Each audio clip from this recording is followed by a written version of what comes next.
যেমন মোবাইল বন্ধ করে দেওয়া, নামাজের মধ্যে নামাজরত অবস্থায় রিংটোন আসছে, হঠাৎ করে রিং বেজে উঠছে আপনার, তখন আপনি একবার বন্ধ করে দিতে পারবেন, পকেটে হাত দিয়ে আপনি আস্তে করে একবার বন্ধ করে দেবেন।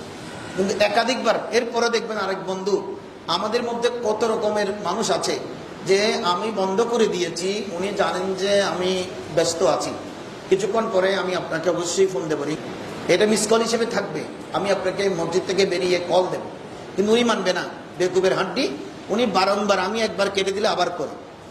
এখন উনিও করতেছে, আপনিও রিংটোন বন্ধ করতেছেন। এটা যদি একের অধিক আপনি রিংটোন বন্ধ করে দেন, আপনি আমলে কসিরের কারণে নামাজ ভেঙে যাবে।